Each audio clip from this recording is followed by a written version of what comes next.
You know what blows my mind? How the most profound connections often happen in the most broken places, like this story of an 8-year-old foster child who found her courage through an unlikely friendship with a homeless musician and a stray cat. That's such an intriguing combination. What brought these three together? Well, it started with this girl, Katie, trapped in one of those foster situations we hear too much about, where the monthly check matters more than the child. Statistics show about 15% of foster parents are primarily motivated by financial gain, and Katie's foster mother fit that profile perfectly, spending the money on bingo nights and drinking while Katie basically raised herself. Hmm. And I'm guessing the system wasn't much help. You know how it goes.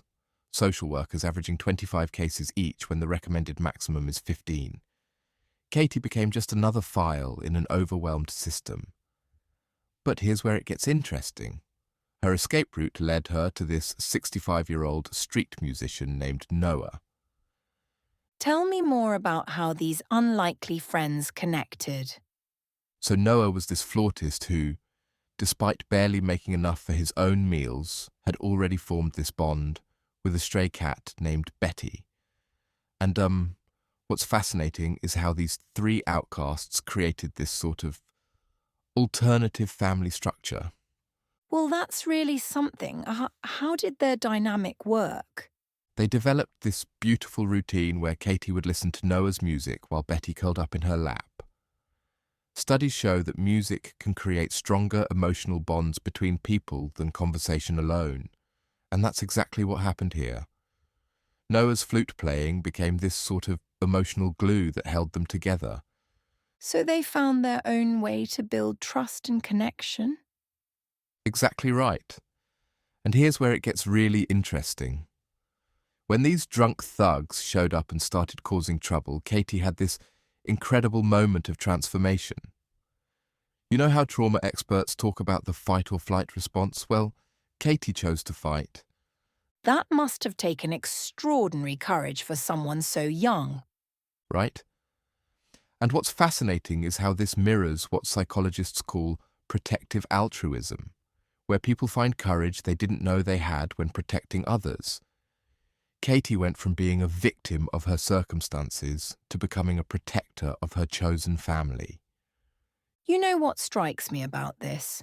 How it challenges our conventional ideas about what makes a support system. Absolutely. And research shows that children in difficult situations often create these chosen families as a survival mechanism. What's unique here is how Katie's chosen family crossed not just age barriers, but species barriers too. How did this experience change her perspective on her situation? Well, that's the really powerful part. While her home situation didn't improve, her foster mother was still negligent, Katie's response to it transformed completely. Studies in resilience show that having just one supportive relationship can increase a child's ability to cope with adversity by up to 40%. That's remarkable. How did this impact her long-term outlook? You know, it's interesting because child psychologists often talk about how early experiences of standing up to adversity can create lasting patterns of resilience. Katie discovered something more valuable than her foster mother's approval. She found her own strength and worth through protecting these relationships. And I imagine this changed how she saw herself in the world. Exactly. It's like what social researchers call the helper therapy principle. When people shift from seeing themselves as victims to seeing themselves as protectors, it fundamentally changes their self-image. Katie went from being a powerless foster kid to someone capable of making a difference in others' lives. That's such a powerful transformation, from vulnerability to empowerment. And here's what I find most compelling. This story challenges everything we think we know about what makes a healthy environment for a child.